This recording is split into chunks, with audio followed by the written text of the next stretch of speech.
Welcome all of you. આપણો time થઈ ગયો છે, સો સ્ટાર્ટ કરીશું. જે લોકો ફર્સ્ટ ટાઈમ સંકલ્પ એજ્યુકેશનના પ્લેટફોર્મ સાથે જોડાયેલા છે એ લોકોને હું થોડી માહિતી આપીશ સેશનની શરૂઆત કરતા પહેલા સંકલ્પ એજ્યુકેશન વિશે, અને પછી આપણે આગળ વધીશું. સંકલ્પ એજ્યુકેશન ગુજરાતની એવી સંસ્થા છે કે જે ટેકનિકલ એજ્યુકેશન પ્રિપરેશન માટે ગાઈડન્સ આપે છે, કોચિંગ આપે છે, જે એન્જિનિયરિંગ ફિલ્ડના સ્ટુડન્ટ્સ માટે ખાસ કરીને જે રિક્રુટમેન્ટ્સ આવતી હોય છે ગુજરાત ગવર્મેન્ટની, એના માટે આપણે કામ કરીએ છીએ. 15 કરતા વધારે વર્ષથી સંકલ્પ એજ્યુકેશન કાર્યરત છે. 20,000 કરતા વધારે સ્ટુડન્ટ્સ અહીંથી ગાઈડન્સ મળ્યું છે. 2100 કરતા વધારે સ્ટુડન્ટ્સ ક્લાસ 1-2 લેવલે પાસ થયેલા છે. 1500 કરતા વધારે સ્ટુડન્ટ્સ ક્લાસ 3 લેવલ પર પાસ થયેલા છે. 3600 પ્લસ આપણું ટોટલ સિલેક્શન છે. So civil engineering, mechanical engineering, electrical engineering, electronics, computer, IT, EC, આ બધાની જે ગવર્મેન્ટની ભરતી આવતી હોય છે એના માટે આપણે કોચિંગ આપીએ છીએ. અને હું એવું કહીશ તો અતિશયોક્તિ નહીં કહેવાય કે કદાચ આ મારી એકમાત્ર સંસ્થા છે જે એન્જિનિયરિંગમાં દરેક ફિલ્ડના ગુજરાત ગવર્મેન્ટના અલગ અલગ ક્લાસીસ કે કોચિંગ ચલાવે છે અને એન્જિનિયર્સને હેલ્પ કરે છે. અને એમનું સોલ ફોકસ, કોર ફોકસ ખાલી અને ખાલી ટેકનિકલ એક્ઝામ્સ માટે છે. નોન ટેકનિકલ એક્ઝામ્સની તૈયારી આપણે અહીંયા કરાવતા નથી. ખાલી અને ખાલી ટેકનિકલ ફિલ્ડ ઉપર આપણું ફોકસ છે. સો આજનો સેશન જે છે એ આ જુનિયર ઇન્ડસ્ટ્રી ઇન્સ્પેક્ટરની એક્ઝામમાં કઈ રીતે કરીશું, શું કરીશું, કેમનું કરીશું એના માટે છે. તો બધા રેડી છો? હું છેલ્લા 8 વર્ષથી સંકલ્પ એજ્યુકેશન સાથે જોડાયેલો છું અને ત્યારે મને સંકલ્પ એજ્યુકેશનની અંદર ડાયરેક્ટર પદે કામ કરવાનો મોકો મળ્યો છે. તો હું એ ભૂમિકા નિભાવી રહ્યો છું અને અલગ અલગ જે ક્લાસીસ અહીંથી થાય છે, કોચિંગ અહીંથી થાય છે, એને મેનેજ કરી રહ્યો છું. હું પોતે ખુદ મિકેનિકલ એન્જિનિયર છું. મારું ગ્રેજ્યુએશન અને માસ્ટર્સ બંને મિકેનિકલ એન્જિનિયરિંગમાં છે. માસ્ટર્સ મારું સ્પેસિફિકલી આઈસી એન્જિન ઓટોમોબાઈલમાં છે અને પીએચડી પણ કરેલું છે. હાફ પૂરું નથી કર્યું એટલે હું બધી જગ્યાએ નથી શેર કરતો અને ડિગ્રીઝમાં નથી શેર કરી શકાતું. બટ ઇન્ટરેસ્ટ ઘણો હતો, બટ સમહાઉ એ નથી થઈ શક્યું. તો ક્યારેક ઇન ફ્યુચર પ્લાન છે, કરીશું. અને તમે જે જોઈ રહ્યા છો એ નંબર્સ, કદાચ હું બધા જ નંબર્સ સાથે એસોસિએટેડ છું. અને આપણી એપ્લિકેશનની અંદર ઓલમોસ્ટ 50,000 કરતાં વધારે સ્ટુડન્ટ્સ અત્યારે એંગેજ છે. 50,000 કરતાં વધારે આપણા એપ ડાઉનલોડ થઈ ચૂક્યા છે, જે બધા એન્જિનિયર્સ છે. સૌથી પ્રાઉડની વાત તો એ છે કે કોઈ નોન એન્જિનિયર ઓડિયન્સ સંકલ્પ એજ્યુકેશનના પ્લેટફોર્મ પર નથી. બધા જ એન્જિનિયર્સ છે અને આપણે એના માટે જ કામ કરી રહ્યા છીએ. છેલ્લા 7-8 વર્ષનો અનુભવ એવો રહ્યો છે, કેમ કે ભરતીઓ ખાસી બધી 7-8 વર્ષથી આવી રહી છે. તો એની અંદર સંકલ્પ એજ્યુકેશનનું રિઝલ્ટ જે છે ગુજરાતની અંદર ઘણું સારું આવી રહ્યું છે. તો અગાઉની 19-20ની, 20-21ની, 22-23, 24-25, 26ની ભરતીઓના રિઝલ્ટ એક નાની એવી ઝલક તમને બતાવી દઉં. એક એઆઈએમબી ક્લાસ 3ની ભરતી હતી. 93માંથી 51 સીટ્સ આમાં હતી. અમુક તો આ બેચની અંદરના સ્ટુડન્ટ્સ પણ રહી ચૂક્યા છે, જે લોકો મને લાઈવમાં 2-3 નામ અહીંયા જોવા મળ્યા હતા એ લોકો. એ પછી આઈએમબીની હતી. 57માંથી 28 સિલેક્શન્સ થયેલા છે. એઈની ભરતી હતી. 100માંથી 46 સિલેક્શન. એઈની બીજી એક ભરતી હતી 100 સીટવાળી, એમાં 50+ સિલેક્શન્સ. આ હમણાં જ આપણે 2 દિવસ પહેલાં જ આ રિઝલ્ટ, આઈ થિંક ગઈકાલે જ રિઝલ્ટ પબ્લિશ કર્યું છે. 2 દિવસ પહેલાં રેન્ક પબ્લિશ કર્યા હતા. જે assistant inspector of motor vehicle ગયા વર્ષે લેવાઈ હતી, આજે એની આપણે પોસ્ટિંગ કરેલું છે. ટોટલ 153, 153 સીટ્સ હતી. એની અંદરથી 87 સિલેક્શન સંકલ્પ એજ્યુકેશનમાંથી છે. અને આજે જ આપણે એની ડિટેલ પીડીએફ પણ આપણા ચેનલ ઉપર અને આપણા સોશિયલ મીડિયાના અકાઉન્ટ પર પબ્લિશ કરેલી છે કે કયા સ્ટુડન્ટ કયા કોર્સની અંદર એનરોલ્ડ હતા. સો આવી કંઈક જર્ની રહી છે કે જેમાં આપણે ઘણી બધી ભરતીની અંદર 50% કરતાં વધારે સિલેક્શન્સ જે છે અચીવ કરી શકીએ છીએ. તો એનું એકમાત્ર કારણ છે ડેડિકેશન અને મહેનત. અને દરેક પોસ્ટરની અંદર આપણે લખીએ છીએ કે નેક્સ્ટ ઇઝ યુ. તો શું તમે બધા 60 વેકેન્સી આવી છે, 60 સીટ આવેલી છે. 60 સીટવાળી આ જુનિયર ઇન્ડસ્ટ્રી ઇન્સ્પેક્ટરની ભરતીમાં પોતાનું નામ ફાઇનલ સિલેક્શન લિસ્ટમાં લાવવા માટે રેડી છો? જુનિયર ઇન્સ્પેક્ટર, જુનિયર નિરીક્ષક માટે તમે જે પૂછી રહ્યા છો એની બેચ આપણે નથી કરી લાસ્ટ યર, બીકોઝ ટાઈમ બહુ ઓછો મળ્યો હતો એ ભરતી માટે. સો એની એક ટેસ્ટ સિરીઝ આપેલી હતી ખાલી. એમાંથી મિકેનિકલ વાળા તો ઘણા સ્ટુડન્ટ્સ પાસ થયા છે, બટ એનું બેચ નથી, કોર્સ નહોતો, એટલે ઓફિશિયલ રિઝલ્ટ આપણે પબ્લિશ નથી કર્યું. બીકોઝ કોર્સ આપણે નહોતો બનાવ્યો. આ વખતે હજી સિલેબસ આવ્યો નથી. આપણે થોડા વેલ પ્રિપેર્ડ છીએ. ગઈ વખતે ભરતી હતી તો થોડી તૈયારીઓ પણ થઈ ગઈ છે. એટલા માટે આપણે કોર્સ લોન્ચ કરી રહ્યા છીએ. અને થઈ શકે એવું છે અને કરી શકીએ એમ છીએ, એટલા માટે જ કોર્સ લોન્ચ કરી રહ્યા છે. ઘણી બધી ભરતી એવી હોય છે જેમાં આપણે કોર્સ લોન્ચ કરતા જ નથી, કેમ કે મને ખબર છે પોસિબલ જ નથી, થઈ શકે એમ જ નથી. તો શા માટે સ્ટુડન્ટ્સને ગેરમાર્ગે દોરીએ? તો આ વખતે થઈ શકે એમ છે એટલે આપણે કરીએ છીએ. એમજીવીસીએલ જેઈનું થશે. હા, એના પણ કોર્સનું પ્લાનિંગ ચાલી રહ્યું છે. આઈ થિંક ટ્યુઝડે આપણે લોન્ચિંગ કરી રહ્યા છીએ. એનું પણ ટ્યુઝડે આપણે એમજીવીસીએલ જુનિયર એન્જિનિયર ઇલેક્ટ્રિકલનું લોન્ચિંગ કરીશું. આજે આપણા સેશનમાં શું શીખીશું? તમારું લર્નિંગ શું રહેશે? સર ક્યાં જોબ મળશે? હા, ગાંધીનગર. ચલો શું વાત કરીશું? ભરતી અને એક્ઝામ પેટર્નની સંપૂર્ણ સમજ. જે લોકો નવા છે, જેમને બહુ વધારે ડિટેલ નથી, આ તો ફર્સ્ટ ટાઈમ તૈયારી કરે છે, એમના માટે એક્ઝામ પેટર્ન અને ભરતીની સમજ લઈશું. આગળના પેપરનું એક એનાલિસિસ કરીશું, વેટેજ એનાલિસિસ પણ સમજીશું, થોડું શું વાંચવું, ક્યાંથી વાંચવું, કેટલું વાંચી શકાય, સબ્જેક્ટ વાઇઝ પ્રિપરેશન સ્ટ્રેટેજી કેવી રાખવી, ડેલી રૂટીન રિવિઝન પ્લાન કેવો હોવો, કોમન મિસ્ટેક શું હોય છે, જનરલી બધા કરતા હોય છે, બચવાના ઉપાય શું છે એ પણ આપણે ડિસ્કસ કરીશું. એક ખાસ સરપ્રાઈઝ પણ છે તમારા માટે, એની પણ વાત કરીશું. કોર્સ લોન્ચ અને સ્પેશિયલ ઓફર વિશે વાત કરીશું, અને લાસ્ટમાં આપણે તમારા જે કાંઈ પણ પ્રશ્નો છે એના જવાબ આપીશું, એડ્રેસ કરીશું. ડન. સૌથી પહેલા ભરતી વિશે વાત કરીએ તો GSSB ની ભરતી છે, જુનિયર ઇન્ડસ્ટ્રી ઇન્સ્પેક્ટર ક્લાસ 3 માટેની ભરતી છે. 423 નંબરની જાહેરાત છે, 423 નંબરની વેકેન્સી છે. કોણ એલિજિબલ હતું? તો BE BTech જેમણે સિવિલ સિવાય કરેલું હોય એ લોકો, અને ડિપ્લોમા સિવિલ સિવાય કરેલું હોય, અને 2 વર્ષનો એક્સપિરિયન્સ હોય, plus 2 years practical work experience in the government industry or the company, એવું ક્લિયરલી મેન્શન હતું. તો કોઈ પણ લેવલનો એક્સપિરિયન્સ હોય, પ્રેક્ટિકલ એક્સપિરિયન્સ હોય, ટેકનિકલ, તો અલાઉડ છે, એલિજિબલ છે. કોઈ એવું છે જેણે ફોર્મ ન ભર્યું હોય, મિસ થઈ ગયું હોય? ચેટમાં મી લખશે. આઈ થિંક આપણે ડિક્લેર કર્યું હતું કે ફોર્મ ભરાઈ ગયા છે, તો ફોર્મ ભર્યા પછી જ આપણે સેશનની અંદર આપણા કામની વાત માટે આવીશું. બાકી હવે ફોર્મ ભરાવાના પોસિબિલિટી નથી, ઓછી છે. આઈ થિંક કોઈ નથી. હા, બધાએ ફોર્મ તો ભરી જ દીધું છે. સરસ. તો એના વિશે આપણે વધારે ચર્ચા કરવાની જરૂર નથી. બી ઉપર એક્સપિરિયન્સની રિક્વાયરમેન્ટ નથી. ના, નથી લખ્યું ને. તમે નોટિફિકેશન ડિટેલમાં વાંચો. નોટિફિકેશનની અંદર ખાલી ડિપ્લોમાની સાથે જ લખેલું છે ને. ટોટલ કેટલા ફોર્મ ભરાયા છે? આઈ થિંક મેં છેલ્લા દિવસે ચેક કર્યું હતું, ત્યાર સુધીમાં 15,000 સમથિંગનો આંકડો હતો. 15,000 સમથિંગનો ત્યારે આંકડો હતો. 18,000 ફાઇનલ છે. તમે જોયું છે, ચેક કર્યું છે પ્રોપરલી? આફ્ટર 5 years કેટલી સેલેરી હશે? હા, એના ઉપર આપણે જઈએ છીએ. પગાર છે 40,800. વેકેન્સી 60 છે. એજ લિમિટ 18 થી 35. પગાર જે છે 40,800. 40,800 5 વર્ષ સુધી ફિક્સ સેલેરી છે, અને એ પછી લેવલ 5 નો ગ્રેડ પે લાગશે. એટલે એપ્રોક્સિમેટલી ત્યાર સુધીમાં હું માનું છું ત્યાં સુધી 8th પે કમિશન લાગુ પડી જશે. અત્યારે 7th પે કમિશન ચાલી રહ્યું છે. તો ઇટ મે બી પોસિબલ કે તમારી સેલેરી ત્યારે 70 યા 80,000 પ્લસ થઈ જાય. 80,000 અરાઉન્ડ થઈ જશે 5 વર્ષ પછી. જો લેવલ 5 માં હશે અને જો 7th પે હશે તો 50 to 55,000 ની અરાઉન્ડ જશે, અને 8th પેમાં એ 75 યા 80,000 પ્લસ થઈ જશે, ચાન્સીસ છે. ફોર્મ ભરવાનું પતી ગયું છે. એક્ઝામ પેટર્ન પર જઈએ. એક્ઝામ પેટર્ન શું છે? એક્ઝામ પેટર્નની અંદર એવું લખ્યું છે કે પાર્ટ એ, પાર્ટ બી, 2 પાર્ટમાં પેપર લેવાશે. પાર્ટ એ ની અંદર 30 અને 30 માર્કના 3 સેક્શન આપી દીધા. એક છે લોજિકલ રીઝનિંગ અને ડેટા ઇન્ટરપ્રિટેશન, જેને રીઝનિંગ કહીએ છીએ. 30 એરિથમેટિક મેન્ટલ એબિલિટી, જેને ક્વોન્ટિટેટિવ એપ્ટિટ્યુડ અથવા મેથ્સ કહીએ છીએ. 30 constitution, current affairs, Gujarati English comprehension. 30 3 3 3 3 30 30 30 ના 3 સેક્શન, ટોટલ 90 માર્કનું paper. Technical subject engineering branch specific એવું લખેલું છે. એટલે અહીંયા મલ્ટી બ્રાન્ચનો સિલેબસ આવશે. જેવો જુનિયર ઇન્સ્પેક્ટરમાં હતો એવો જ કંઈક અહીંયા સિલેબસ આપશે. હજી સિલેબસ આવ્યો નથી, એટલે એક્ઝામ ડેટ ક્યારે આવશે, શું આવશે એનું પ્રિડિક્શન થઈ શકે નહીં. પણ મને લાગે છે ત્યાં સુધી મિનિમમ તમને, મિનિમમ કહું છું, મિનિમમ 2.5 to 3 months મળી શકે છે, જો સિલેબસ નહીં આવે તો. જો સિલેબસ આવનારા 15-20 દિવસમાં નહીં આવ્યો તો મિનિમમ તમને આટલો સમય મળશે. મિનિમમ આનાથી વધારે પણ મળી શકે છે. જો સિલેબસ ટાઈમસર આવી ગયો ટૂંક સમયની અંદર, તો આપણે એવું એક્સપેક્ટ કરીએ કે સપ્ટેમ્બર મહિનામાં એક્ઝામ લેવાઈ જાય. જો સિલેબસ ટાઈમે નહીં આવે તો ઓક્ટોબર, નવેમ્બર, ડિસેમ્બર સુધી પણ જઈ શકે છે, ચાન્સીસ એવા છે. સો બધું ડિપેન્ડન્સી ક્યાં છે? ગૌણ સેવા કેટલા સમયની અંદર સિલેબસ તમને આપી દે છે. 210 માર્કનું ટોટલ તમારું પેપર થશે. પાર્ટ એ, પાર્ટ બી, ક્વોલિફાઈ. સિલેબસમાં આ જે નોન ટેકનિકલ છે આ પાર્ટ, આનો સિલેબસ ચેન્જ થયો. ગૌણ સેવાએ જે CCE નો સિલેબસ હતો આખો એ કોપી પેસ્ટ કરીને GSSB પાર્ટ એમાં દરેક એક્ઝામમાં લાગુ કરી દીધો. એક સર્ક્યુલર આપણે શેર કરેલું હતું ટેલિગ્રામમાં. ઓલ્સો એક વિડીયો પણ આપણે મૂકેલો છે આજે ટેલિગ્રામમાં, પણ મેં ફરીથી શેર કર્યો છે. યુટ્યુબ ઉપર વિડીયો પણ છે શૈલેષ સરનો, કે ભાઈ આમાં શું ચેન્જ થયું છે સિલેબસની અંદર. તો ડિટેલ વિડીયો આપણે આખો ત્યાં મૂકેલો છે. તો એ ગૌણ સેવાના પાર્ટ એની અંદર શું ચેન્જ થયું એ વિડીયો પણ તમને હું આપણી વોટ્સએપ કમ્યુનિટીની અંદર લિંકની અંદર ફોરવર્ડ કરી આપીશ. તમે ત્યાંથી જોઈ શકશો, યા તો તમે ટેલિગ્રામ ચેનલ પર કે યુટ્યુબ ચેનલ પર જશો તો ત્યાં મળી જશે. તો એમણે સિલેબસ થોડો વાઇડ કર્યો છે. પહેલા ગૌણ સેવાનો પાર્ટ એનો સિલેબસ થોડો લિમિટેડ હતો, હવેથી એ બદલાઈ ગયો છે. તો નવી બધી એક્ઝામમાં એ સિલેબસ લાગુ પડી જશે. સાથે પેટર્નની અંદર 3 કલાક 180 મિનિટ પાર્ટ એ, પાર્ટ બી સંયુક્ત માટે 3 કલાક છે. દરેક ખોટા જવાબે 1.4 માર્ક્સ તમારો કપાશે. દરેક ખોટો જવાબ એટલે નેગેટિવ માર્કિંગ થશે. 0.25 નેગેટિવ માર્કિંગ થશે. CBT બેઝડ ઓનલાઈન પેપર હશે નેગેટિવ માર્કિંગ સાથે. મિનિમમ ક્વોલિફિકેશન પાર્ટ એ, પાર્ટ બી 40% અલગ.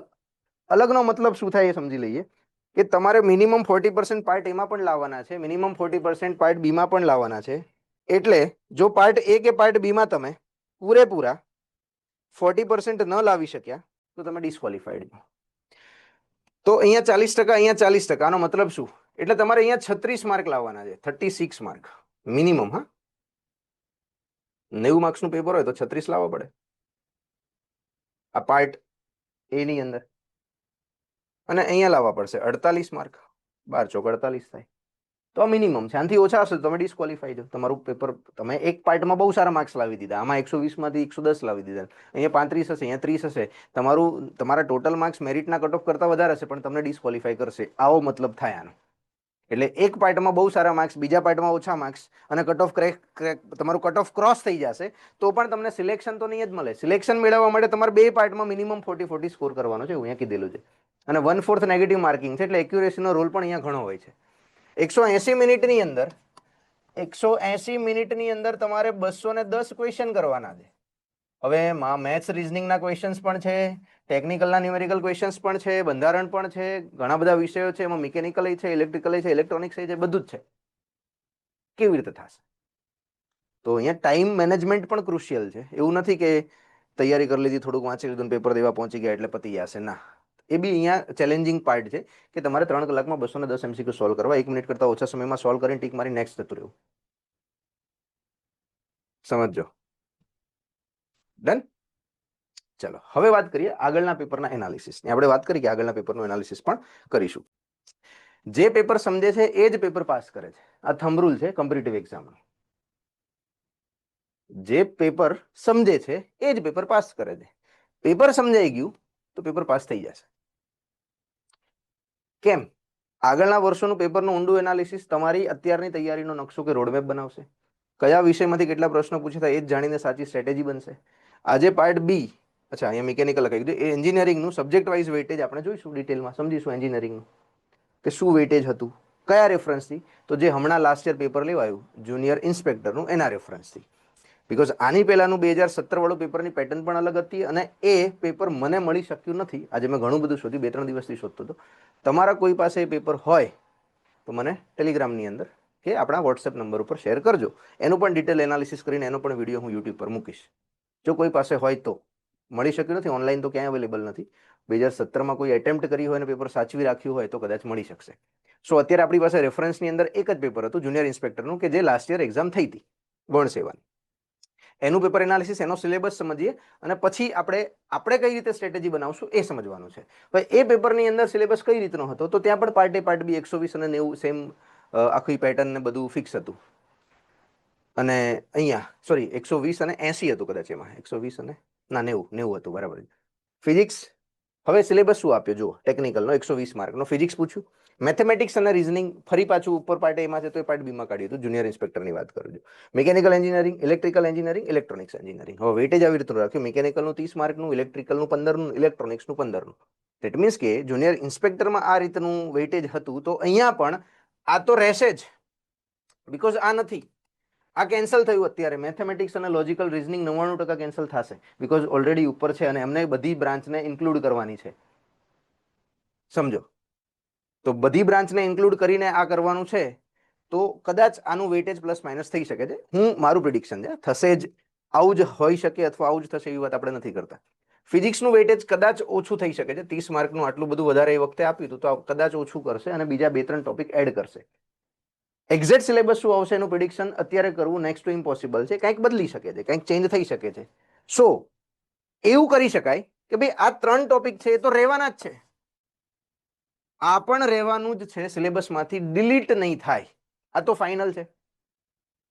કમ્પ્યુટર એન્જિનિયરિંગ બ્રાન્ચમાંથી પાસ આઉટ હોય તો એલિજિબલ તો છે જ, પણ એ લોકો પૂછશે શું એનું પ્રિડિક્શન અત્યારે આપણે કરી રહ્યા છીએ. Computer, petroleum, rubber, plastic, textile, environment, biomedical, આ બધી બ્રાન્ચનો સિલેબસ 99.99% અહીંયા એડ નહીં થાય, બીકોઝ પોસ્ટ છે જુનિયર ઇન્ડસ્ટ્રી ઇન્સ્પેક્ટરની. તો ઇન્ડસ્ટ્રી લેવલે જે પણ ટોપિક કામના હશે, યુઝ કેસ આવતો હશે, એ બધા વિષયો અને જનરલ વિષયો અહીંયા આવશે સિલેબસમાં. તમારી બ્રાન્ચ સ્પેસિફિક વિષય અહીંયા નહીં આવે, સિવાય કે જો એ લોકો એવું ડિસિઝન લે કે બ્રાન્ચ સ્પેસિફિક યા તો મર્જિંગ કરીને શું કહેવાય, અલાઇડ બ્રાન્ચ બનાવીને 2 કે 3 અલગ અલગ પેપર સેટ કરે. કેમિકલ એન્જિનિયરિંગ રિલેટેડ બી યસ આવી શકે, કેમિકલ એન્જિનિયરિંગમાંથી 1-2 ટોપિક, 2-3 ટોપિક એડ થઈ શકે. પણ અત્યારે શું કરીશું પહેલા એ વિચારવાનું. તો મારે તૈયારી કરવી છે, સિલેબસ એમણે આપ્યો નથી તો હું શું બેસી રહીશ કે સિલેબસ આવે પછી હું વિચારું, પછી એનાલાઇઝ કરું, પછી હું નક્કી કરું, પછી હું પ્લાન કરું? તો એક્ઝામ ક્રેક થઈ રહી. તો પોસિબલ જ નથી, કેમ કે એટલો બધો ટાઈમ પછી નહીં આપે. મહિનો 2 મહિના માંડ આપશે સિલેબસ ડિક્લેર કર્યા પછી. ઘણી વખત તો મહિનામાં લઈ લે છે આ લોકો. સિલેબસ આપ્યા મહિનામાં એક્ઝામ. શું કરવાનું?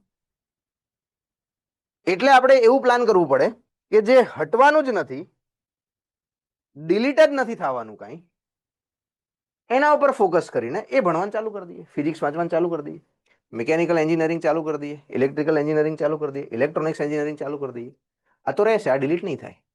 પછી જોઈશું શું રહે છે, શું ડિલીટ થાય છે. જો ભણ્યા હોય ને ડિલીટ થઈ ગયું હશે સિલેબસમાંથી તો કઈ નુકસાન તો નથી, વધારે નોલેજ જ મળ્યું. અને એડ થશે તો ભણી લઈશું. જો એવો પ્લાન કરશું તો ટાઈમલી સિલેબસ પતી જશે, એક્ઝામ પહેલા આપણે પ્રિપેર્ડ હશું. એટલે અત્યારે આ 4 ટોપિક ઇમ્પોર્ટન્ટ છે, એના ઉપર ફોકસ કરશું. બાકી શું આવે છે શું નહીં આવતું એ સિલેબસ આવે ત્યારે વિચારશું. અત્યારે પ્રિડિક્ટ કરવાની મારા હિસાબે જરૂર નથી, કેમ કે આનું વેઇટેજ 120 માંથી, આજે 4 વિષય અહીંયા લખ્યા છે, એનું વેઇટેજ 120 માંથી 60 થી 70 તો મિનિમમ રહેવાનું છે. મિનિમમ, કદાચ એનાથી વધારે જશે પણ ઓછું તો નહીં જ થાય. ઓછું થશે તોય, કેમ કે 30 30 60 અને બીજા 30 90 નું તો હતું ગઈ વખતે. જો આમાં નવા ટોપિક એડ કરશે તો 90 નું 70 કરશે કે 80 કરશે, 50 ની અંદર તો નહીં જ જાય. મિકેનિકલ એન્જિનિયરિંગ વાળાને ઇલેક્ટ્રિકલ એન્જિનિયરિંગ પણ પૂછાશે એમ, કોઈ પણ બ્રાન્ચને બેસિક મિકેનિકલ ઇલેક્ટ્રિકલ કરવાનું. યસ, કોઈ પણ બ્રાન્ચને અહીંયા લખેલા બધા ટોપિક કરવાના, કેમ કે પેપર એક આવશે, કોમન આવશે તો બધાને બધું ભણવું જ પડશે, કોઈ ઓપ્શન નથી. ગઈ વખતે જુનિયર ઇન્સ્પેક્ટરમાં સેમ વસ્તુ જ હતી. બ્રાન્ચ સ્પેસિફિક પેપર કાઢવું બહુ મોટો ચેલેન્જ છે એમના માટે. કાઢવું, કન્ડક્ટ કરવું, નોર્મલાઇઝ કરીને રિઝલ્ટ આપવું. તમે સમજો છો કેટલી બ્રાન્ચ છે? યા તો અલાયન્સ આવશે ગેટની જેમ, 5 યા તો 6 અલાયન્સ બનાવશે અને એમાંથી કાઢશે, યા તો પછી એ લોકો એક જ પેપર કાઢશે અને બધી બ્રાન્ચનું થોડું થોડું મૂકી દેશે, બધાને બધું કરવાનું, એવી રીતનું પેપર આવશે. વધારે ચાન્સીસ મને એવું દેખાય છે કે એક જ પેપર કાઢશે, એક જ સિલેબસ હશે, બધાને બધું કરવાનું, બધાને બધા જ સબ્જેક્ટ ભણીને તૈયાર કરીને પેપર આપવાનું. આવી રીતનો પેપર જે છે એ આવી શકે, આવી રીતની પેટર્ન એ લોકો લઈ શકે છે. સિંગલ જ પેપર હશે. હા, એ તો કહું છું, સિંગલ જ હશે. ફિઝિક્સ ડિપ્લોમા લેવલમાં જે ફિઝિક્સ ભણાવવામાં આવે છે ને, યા તો પછી 11 12 સાયન્સની અંદર એ લેવલનું ફિઝિક્સ આવશે. એ ટોપિક પણ એટલા બેસિક જ લખેલા છે, 11 સાયન્સના જ મેક્સિમમ ટોપિક સિલેબસમાં લખેલા છે. એક જ પેપર, કોમન પેપર, બધાને એટેમ્પ્ટ કરવાનું. ગઈ વખતે તો આવું હતું, જુનિયર ઇન્સ્પેક્ટરમાં તો જોયું જ છે આપણે, આવું જ હતું. બધાને ઇલેક્ટ્રોનિક્સ વાંચવાનું, બધાને ઇલેક્ટ્રિકલી તૈયાર કરવાનું, બધાને મિકેનિકલી તૈયાર કરવાનું, બધાને ફિઝિક્સ તૈયાર કરવાનું. તો શું કરીએ સમજો, આવી રીતની હાલત હોય છે. તો બધું કરવું પડશે, છોડવાનું તો કઈ થશે જ નહીં. સ્કીપ તો કરીશું તો સિલેક્શન થાય નહીં. પણ લેવલ હશે ડિપ્લોમા, ડિગ્રી એન્જિનિયરિંગનું લેવલ નહીં હોય, બિકોઝ ક્લાસ 3 ની એક્ઝામ છે અને ગૌણ સેવા લે છે, એટલે એ લેવલનું પેપર આવશે. એક્સપેક્ટેડ એક્ઝામ ડેટ મેં કીધું એ પ્રમાણે કદાચ સપ્ટેમ્બર યા ઓક્ટોબરમાં શેડ્યુલ થઈ શકે છે, વહેલામાં વહેલી. મોડી જશે તો ક્યારે જશે એ કહી શકાય નહીં, નવેમ્બર ડિસેમ્બર સુધી પણ ખેંચાઈ શકે છે, બિકોઝ ગૌણ સેવાની ઘણી બધી એક્ઝામ ઓલરેડી પેન્ડિંગમાં છે અને શેડ્યુલ એ લોકો બનાવે છે પણ લગભગ એકદમ પ્રોપર ફોલો નથી કરી શકતા, કેમ કે બીજી ઘણી બધી એક્ઝામ જોડે જોડે હોય છે, એટલે બધાનું ટાઈમ ટેબલ મેચ કરીને એમને પેપર ટાઈમ ટેબલ સેટ કરવું પડે. એટલા માટે ઘણી વખત ડિલે આવે છે. જીપીએસસીનું હોય, પેલાનું હોય, એસએસસી વાળાનું હોય, સેમ એલિજિબિલિટી વાળા 2 પેપર હોય, એસએસસીનું હોય અને આનું હોય, તો આ લોકોને તારીખ ચેન્જ કરવી પડે. સર હશે તો સન્ડે જ ને? ના, એવું જરૂરી નથી. ગૌણ સેવા રૂટીન ડેમાં, વર્કિંગ ડેમાં પણ પેપર લે છે, એવી રીતનું છે. માઇનિંગ બ્રાન્ચમાંથી પાસ આઉટ હોય તો આ જ કરવાનું છે. કમ્પ્યુટરમાંથી હોય તો આ જ કરવાનું છે. બધું જેમાં જે હોય આ જ કરવાનું છે. સિલેબસ તો આ જ છે ને. અત્યારે તો આપણા પાસે રેફરન્સ તો આ જ છે, સમજો. જ્યાં સુધી નવો સિલેબસ ડિટેલમાં નહીં આવે ને એ લોકો એવું ડિક્લેર નહીં કરે કે એમને શું કરવા, કઈ રીતનું પેપર કાઢવાનું છે, ત્યાં સુધી તો આ જ છે. આપણે આને જ અત્યારે માનીને ચાલીશું કોમન, અને બધાને આ કરવું જ પડશે. અને આ એક્ઝામ ઓએમઆર બેઝ છે. આ બધી એક્ઝામ ઓએમઆર બેઝ ગૌણ સેવા લે છે. અહીંયા લખ્યું જ છે, મેં જુઓ, રિક્રુટમેન્ટ પેટર્નની અંદર સીબીઆરટી ઓએમઆર બેઝડ પદ્ધતિ, અને પેપર ડ્યુઅલ લેંગ્વેજમાં આવશે, ગુજરાતી એન્ડ ઇંગ્લિશ બોથ. એટલે કે પાર્ટ એ અને પાર્ટ બી બંને લેંગ્વેજમાં પૂછાશે. ગુજરાતીમાં પણ હશે, ઇંગ્લિશમાં પણ હશે. પીડીએફમાં બ્રાન્ચના નામ લખેલા છે, પીડીએફમાં સિલેબસ નથી લખેલો. કમ્પ્યુટર બેઝડ જ છે. સીબીઆરટી નો મતલબ computer based, computer based test જ છે, ફિક્સ જ છે. પાર્ટ બી જે છે, જુનિયર ઇન્સ્પેક્ટરમાં લાસ્ટ યર ડ્યુઅલ હતો ને, જુનિયર ઇન્સ્પેક્ટરમાં લાસ્ટ યર ડ્યુઅલ હતો, ઇંગ્લિશ ગુજરાતી, અને ગૌણ સેવા ક્લાસ 3માં બધામાં ડ્યુઅલ જ આપે છે, ઇંગ્લિશમાં અને ગુજરાતી બંનેમાં જ આપે છે પેપર. જુનિયર ઇન્સ્પેક્ટરનું પેપર તમે ડાઉનલોડ કરો, એમાં બે છે. ડન. ચલો જઈએ આગળ. હવે જો એનાલિસિસ આવું કહે છે, મેં શું કર્યું છે, જે જુનિયર ઇન્સ્પેક્ટરમાં ટોપિક વાઇઝ જે વેઇટેજ એનાલિસિસ હતું અને કયા કયા ટોપિકમાં બહુ વધારે એ લોકોએ ભાર મૂક્યો હતો એને મેં અહીંયા મેન્શન કરવાની કોશિશ કરી છે. એ સમજો.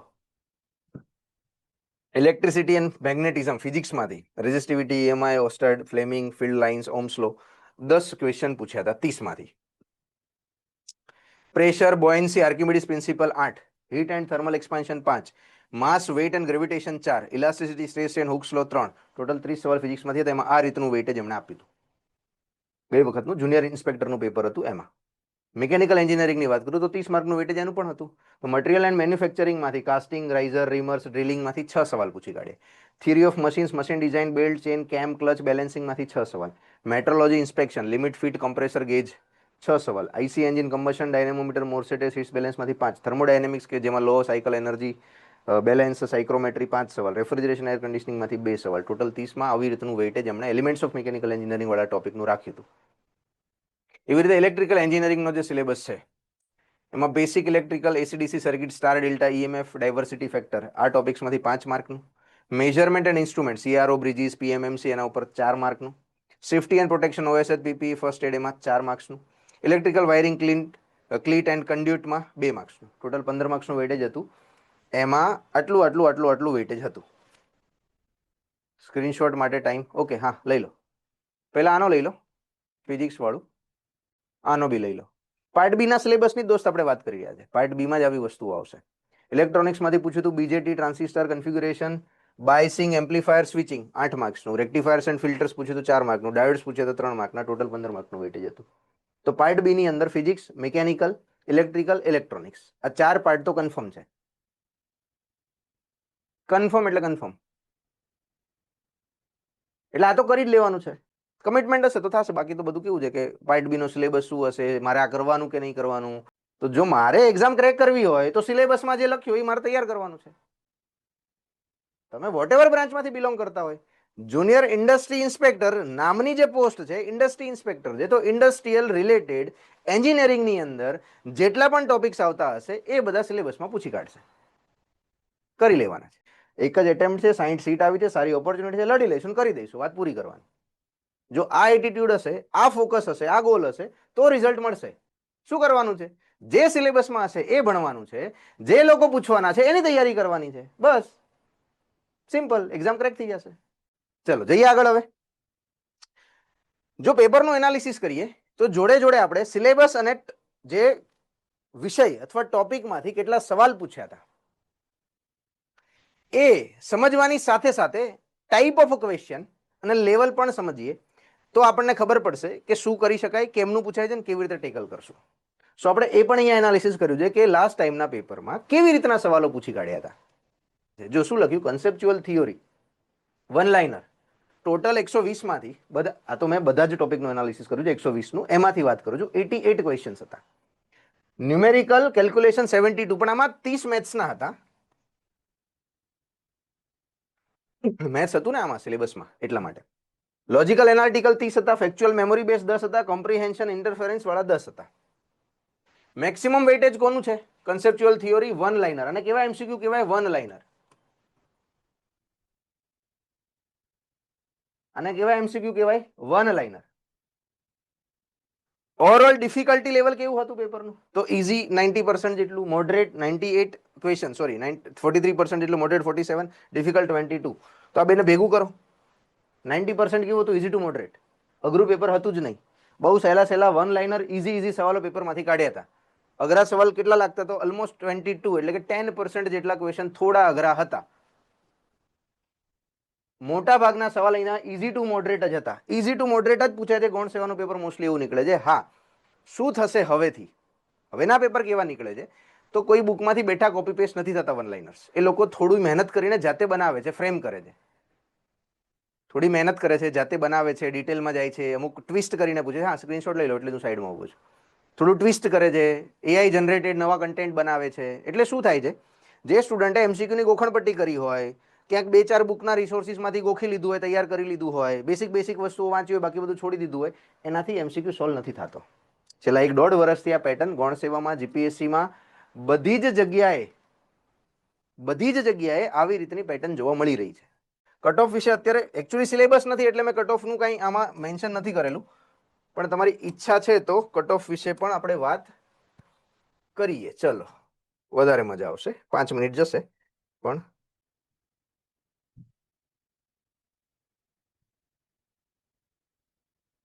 253 નંબરની જાહેરાત 2024-25 જુનિયર નિરીક્ષક મિકેનિકલ, ઇલેક્ટ્રિકલ, ઇલેક્ટ્રોનિક્સ વર્ગનો ડિપ્લોમા અને તે સંબંધિત ઔદ્યોગિક ક્ષેત્રનો ડિપ્લોમા ધરાવતા તેવા વર્કશોપનો આશરે 2 વર્ષનો અનુભવ હોવો જોઈએ. અને અહીંયા લખેલું છે શૈક્ષણિક લાયકાતમાં ભૌતિક વિજ્ઞાનની દ્વિતીય વર્ગની પદવી અથવા મિકેનિકલ અથવા ઇલેક્ટ્રિકલ અથવા ઇલેક્ટ્રોનિક્સની એન્જિનિયરિંગની ડિગ્રી. એટલે અહીંયા પણ ફિઝિક્સ, મિકેનિકલ, ઇલેક્ટ્રિકલ, ઇલેક્ટ્રોનિક્સ આટલું એલિજિબલ હતું અહીંયા. હવે 60 સીટ માટે તમે એનાલિસિસ કરો. સિલેબસની અંદર મિકેનિકલ, ઇલેક્ટ્રિકલ, ઇલેક્ટ્રોનિક્સ ત્રણેય વસ્તુ હતી, ફિઝિક્સ પણ હતું. તો આ વખતે પણ એના ચાન્સીસ તો રહેવાના જ છે. બીજું શું એડ કરે છે આપણે હવે જોઈશું. તો અહીંયા જનરલનું કટ ઓફ 210 માંથી 157 ગયું હતું, ઈડબ્લ્યુએસ નું 154, એસીબીસી નું 154, એસસી નું 148, એસટી નું 130, પીએચ વાળાનું તો ઓછું છે. ચલો, તો આપણે જનરલનું કટ ઓફ વિચારીએ, 157 માર્ક્સ. હા, એ જ સમજાવું છું દોસ્તો. જુનિયર ઇન્સ્પેક્ટરમાં 3 જ બ્રાન્ચ હતી, 60 સીટ હતી, લિમિટેડ સિલેબસ હતો અને આવી રીતનું પેપર કાઢ્યું હતું, તો 157 જેટલું કટ ઓફ ગયું હતું. આવું કેમ થયું હતું? બીકોઝ મિકેનિકલ વાળાને અહીંયા વધારે વેટેજ આપવામાં આવ્યું હતું અને મિકેનિકલ, ઇલેક્ટ્રિકલ, ઇલેક્ટ્રોનિક્સ વાળા જ એલિજિબલ હતા, બીજા કોઈ નહોતા. તો જો બધી બ્રાન્ચનો સિલેબસ થોડો એડ કરશે, સિલેબસ વધારશે થોડો પહેલા કરતા, કેમ કે બધી મલ્ટી બ્રાન્ચ છે એટલે ચેન્જ તો થવાનું જ કંઈક. તો શું કરે છે આપણે જોશું. યા તો બ્રાન્ચ વાઇઝ પેપર કાઢે છે તો સૌથી વધારે ફાયદો, તો કટ ઓફ આના કરતા ઉપર જઈ શકે છે. સ્પેસિફિક બ્રાન્ચનું પેપર આવશે તમારું તો બની શકે કે આના કરતા પણ વધારે આગળ નીકળી જઈએ. C2D ડિપ્લોમા હા એલિજિબલ છે ને, પણ ડિપ્લોમાનું સર્ટિફિકેટ તો છે ને, અહીંયા એવું નથી મેન્શન કર્યું. આપણી નોટિફિકેશનમાં બી આઈ થિંક નથી મેન્શન કરેલું, ખાલી આટલું જ લખેલું છે કે યુનિવર્સિટી ગ્રાન્ટ્સ કમિશન એક્ટ દ્વારા જાહેર થયેલ યુનિવર્સિટીમાંથી ડિપ્લોમા ધરાવતા હોવા જોઈએ. 2 વર્ષ 3 વર્ષ એવું મેન્શન નથી કરતા આ લોકો. દેટ મીન્સ ડિપ્લોમા હોવું જોઈએ. D2D વાળા બી ડિગ્રીમાં કન્સિડર થાય, એમનું ડિગ્રી 3 વર્ષનું જ હોય તો પણ એમને ડિગ્રીમાં કન્સિડર કરે છે. એવી રીતે C2D ઓલ્સો એલિજિબલ. ડન.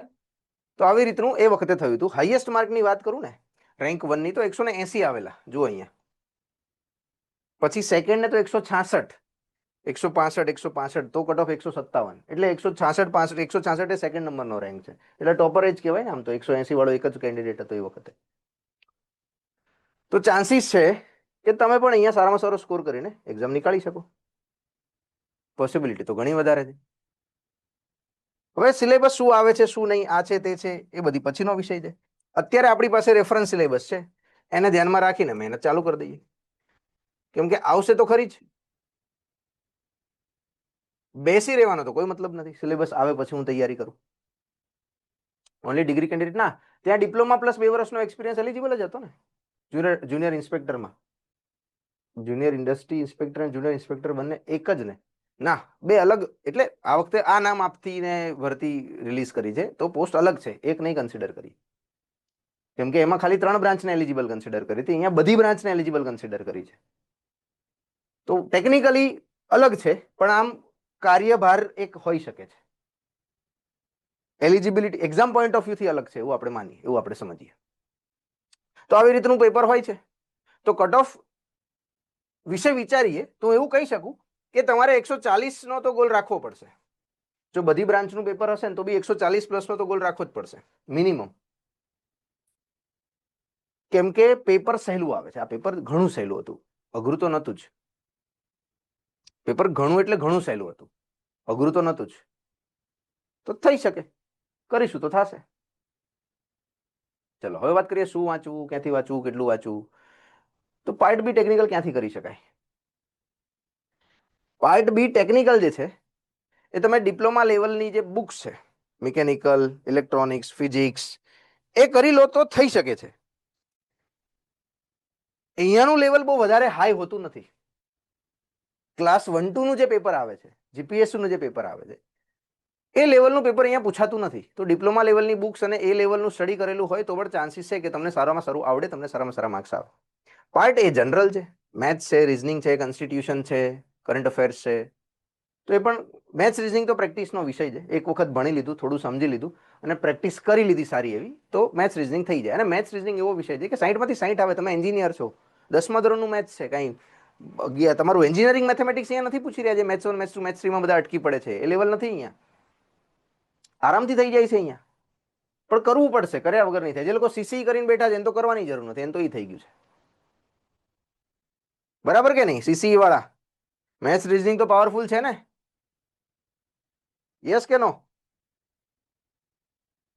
ઘણા બધા છે ને સીસી વાળા, હમણાં પૂછતા હતા. હા, સીસી ની સાથે તૈયારી કરી તો મેથ્સ રિઝનિંગ તમારું ક્લિયર છે, તો તેમાં તમારે સ્ટ્રગલ બી નથી.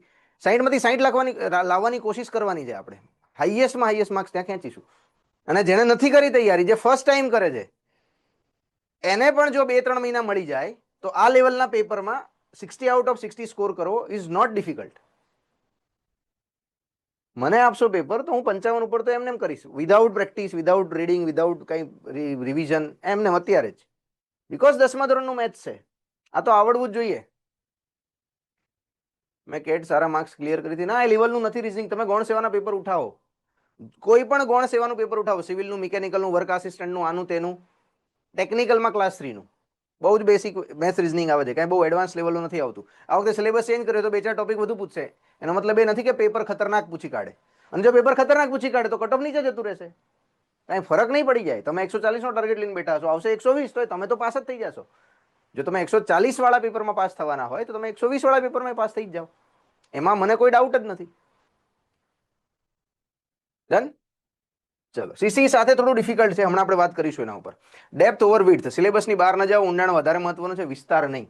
જેટલો સિલેબસ તમે કરી રહ્યો છો, જેટલો સિલેબસ તમે ભણો છો, અથવા જેટલો સિલેબસ તમે કરી રહ્યા છો, અથવા જેટલું તમે વાંચી રહ્યા છો, એ બરાબર કરવું, સરખી રીતે કરવું, કન્સેપ્ચ્યુઅલી સમજવું ખૂબ જરૂરી છે. ફોર એક્ઝામ્પલ, સિલેબસની અંદર જે 4 વિષય છે, ફિઝિક્સ, મિકેનિકલ, ઇલેક્ટ્રોનિક્સ અને ઇલેક્ટ્રિકલ, આ 4 સિવાય બીજા ટોપિક પણ આવે છે.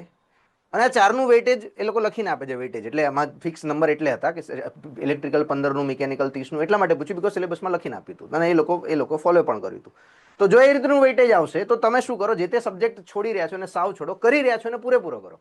ફોર એક્ઝામ્પલ, તમે મિકેનિકલ એન્જિનિયર છો, તમે ઇલેક્ટ્રિકલ કે ઇલેક્ટ્રોનિક્સ બેમાંથી એક ટોપિક પર ફોકસ કરો છો, એ ભણો છો ને, એ કરો છો ને, એમાં સમજો છો, તો એને એ લેવલ પર કરો કે જેથી કરીને એમાં જો 15 MCQ છે તો તમને 12-13 મિનિમમ સાચા આવડી જાય,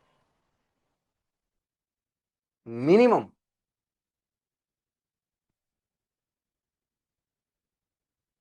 તો કંઈક ભેગું થશે, અધરવાઇઝ ડિફિકલ્ટ છે. It is quite difficult. પણ ઉપરથી મિકેનિકલ કર્યું, ઉપરથી ઇલેક્ટ્રોનિક્સ કર્યું, ઉપરથી ઇલેક્ટ્રિકલ કર્યું, ઉપરથી તૈયારી કરી, થોડું પણ ડેપ્થ કે કન્સેપ્ટ સમજવાની કોશિશ ન કરી તો MCQ થોડા અલગ લેવલના કે કન્સેપ્ટ ફેરવીને પૂછી કાઢશે, તમે ત્યાં ભરાઈ જશો, તમારથી સોલ્વ નહીં થાય.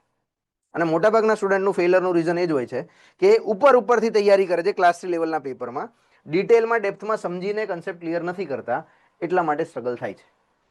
ટેકનિકલમાં તો ખાસ, ટેકનિકલમાં તો આ જ પ્રોબ્લેમ છે બધાને. કેમ કે હું સિવિલ, ઇલેક્ટ્રિકલ, મિકેનિકલ, ઇલેક્ટ્રોનિક્સ આ બધી બ્રાન્ચના છોકરાઓને જોઉં છું, આ જ પ્રોબ્લેમ છે. અને દરેક ટોપિક પછી MCQ પ્રેક્ટિસ વાંચીને ટેસ્ટ કરો. ટેસ્ટ પેપર હોય, MCQની બુક્સ હોય, તમને કંઈક ક્વેશ્ચન બેંક આપેલી હોય, વાંચો, સમજો, કન્સેપ્ટ લખો, ભણો, નોટ્સ લખો અને પછી MCQમાં ટેસ્ટ કરો, તો તમને ખબર પડશે કે તમને કેટલું આવડે છે, કેટલું નથી આવડતું, શું સાચું આવડે છે, શું ખોટું આવડે છે, શું તમે ભૂલ કરો છો. આ બધી તમને તો જ માહિતી મળશે. ખાલી નોટ્સ વાંચી લીધી, ખાલી ડેટા ગોખી લીધો, ખાલી થિયોરી કરી લીધી અને પાસ થઈ જશું, એવું બિલકુલ નથી હોતું. MCQ બેઝડ એક્ઝામમાં તમારા માઇન્ડની અંદર MCQ સોલ્વિંગ અપ્રોચ ડેવલપ થવો જોઈએ.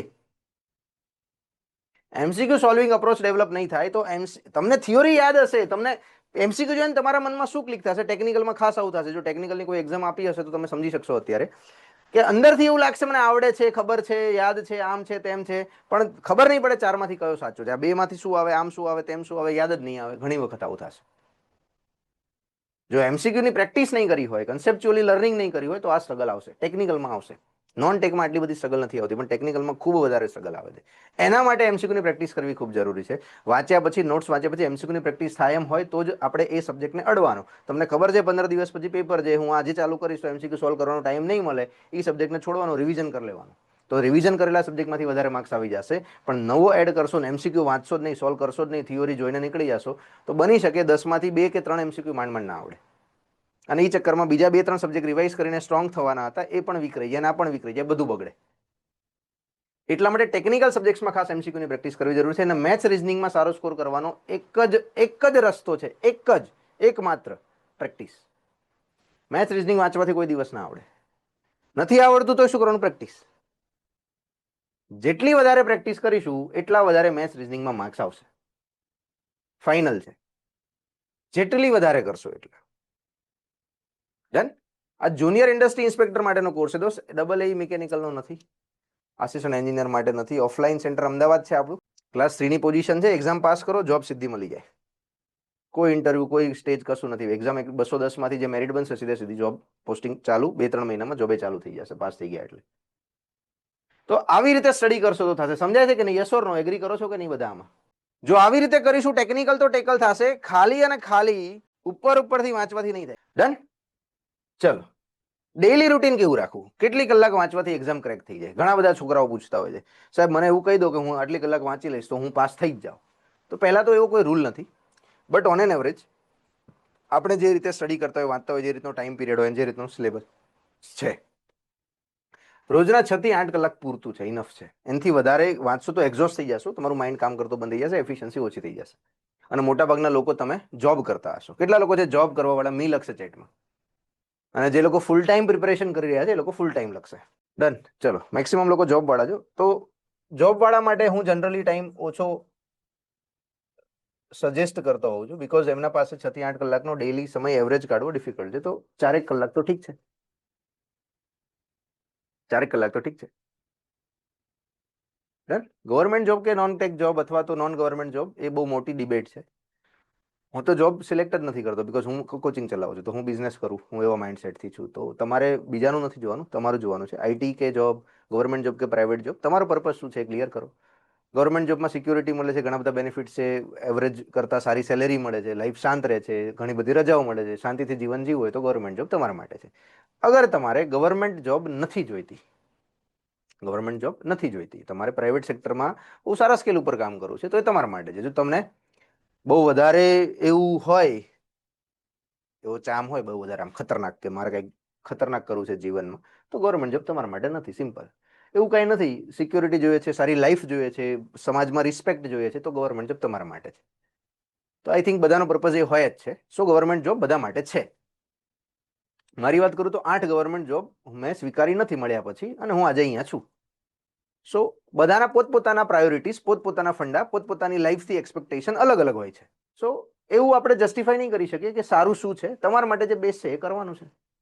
ડન. ચલો, હવે વાત કરીએ, ફરી પાછા આવીએ ડેઈલી રૂટીન.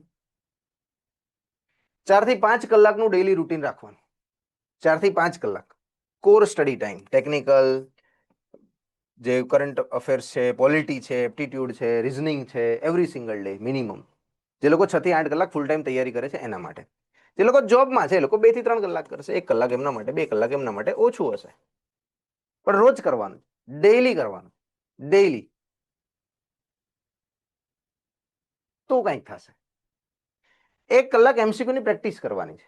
જો તમે જોબ કરો છો, ટાઈમ ઓછો છે, તો 30 મિનિટ કરવાની. નહીં કરવાનો ઓપ્શન જ નથી. અને 2 કલાક રિવિઝન માટે ટાઈમ ફાળવવાનો છે. જે અગાઉનું ભણીને તૈયાર કરી લીધું છે એના માટે ટાઈમ ફાળવવાનો છે, રિવિઝન માટે ટાઈમ ફાળવવાનો છે. જો તમે જોબ કરો છો તો અડધી કલાક, પોણી કલાક, 45 મિનિટ અથવા 1 અવર રિવિઝન માટે ફાળવવાનો છે. તો 15 થી 20 દિવસ થઈ જાય ને તૈયારીને, 1-2 સબ્જેક્ટ પતી જાય, 1-2 ટોપિક સારા પતી જાય, તો 15 થી 20 દિવસ પછી રિવિઝનનું શેડ્યુલ હોવું જ જોઈએ. કોઈ પણ એક્ઝામની પ્રિપરેશન કરતા હોય, સીસીઈ કરતા હોય, જુનિયર ઇન્સ્પેક્ટરની કરતા હોય, મિકેનિકલની કરતા હોય, બીજી કોક કરતા હોય, કોઈ પણ ગવર્મેન્ટ જોબ એક્ઝામની તમે તૈયારી કરતા હોય, તો પોસિબિલિટી છે કે તમે આરામથી એક્ઝામ ક્રેક કરી જાઓ. રોજ ભણો, રોજ એમસીક્યુ પ્રેક્ટિસ કરો, રોજ રિવિઝન કરો. રોજ ભણો, રોજ એમસીક્યુ પ્રેક્ટિસ કરો, રોજ રિવિઝન કરો. ખાલી નોટ્સ વાંચી લીધી, ખાલી વિડીયો જોઈ લીધા તો પાસ થઈ જઈએ એવું છે જ નહીં. ઘણા લોકોએ સીસી ને ઘણી બધી નોન-ટેક એક્ઝામ આપી હશે ને. તો હું ખાલી કોઈ એકેડેમીના વિડીયોઝ જોઈ લઉં અને ભણી લઉં તો શું મારી એક્ઝામ ક્રેક થઈ જાય? તમારા એક્સપિરિયન્સ પરથી આન્સર કરજો, યસ કે નો. જે લોકો એક્ઝામ અપિયર ઘણી બધી કરેલી છે એ લોકોનો મને આન્સર જોઈએ. શું હું ખાલી કોઈ એકેડેમીના કે યુટ્યુબના વિડીયોઝ જોઈ લઉં તો મારી એક્ઝામ ક્લિયર થઈ જશે? કોઈ પણ લેવલની, હા, ક્લાસ 3 ક્લાસ 2 કોઈ પણ લેવલની? નો, નેવર, નેવર, નો. સરસ. આ તમે તમારા એક્સપિરિયન્સથી બોલો છો. તમને કોઈએ કીધું એટલે તમે નથી બોલી શકતા. તમે અત્યારે કઈ રીતે બોલો છો? તમારા એક્સપિરિયન્સથી બોલો છો. તમને કોઈએ શીખવાડ્યું, કોઈએ કીધું? જેમ કે મેં કીધું 1 કલાક વાંચવાનું, 2 કલાક વાંચવાનું, તમે બોલો, દેટ ઇઝ ડિફરન્ટ થિંગ. તમે અત્યારે જે આન્સર કરો છો એ સેલ્ફ એક્સપિરિયન્સ પરથી કરી રહ્યા છો. દેટ મીન્સ કે કોઈ એક્ઝામની તૈયારી કરો, હવે તમે સીસી કરતા હોય તો ભલે કરો, બીજી કોઈ એક્ઝામની તૈયારી કરતા હોય તો ભલે કરો, આ એક્ઝામની તૈયારી કરો તો પણ ભલે. શેડ્યુલની અંદર તમે જેટલા કલાકનો ટાઈમ રીડિંગ માટે, લર્નિંગ માટે ફાળવો છો એનાથી ઓલમોસ્ટ 40% જેટલો ટાઈમ તમારે રિવિઝન માટે ફાળવવાનો છે ડેઈલી, 35% જેટલો, અને 10% જેટલો મિનિમમ ટાઈમ, 10 થી 15% જેટલો તમારે એમસીક્યુ પ્રેક્ટિસ માટે ફાળવવાનો છે ડેઈલી. તમે 4 કલાક વાંચતા હોય તો એ રીતે ટાઈમ આપો, 5 કલાક વાંચતા હોય તો એ રીતે ટાઈમ આપો, 10 કલાક વાંચતા હોય તો એ રીતે ટાઈમ આપો. સમજાય છે? ખબર પડે છે? રોજનું પગલું, નાનું પગલું, એ જ સફળતાનું મોટું પગલું.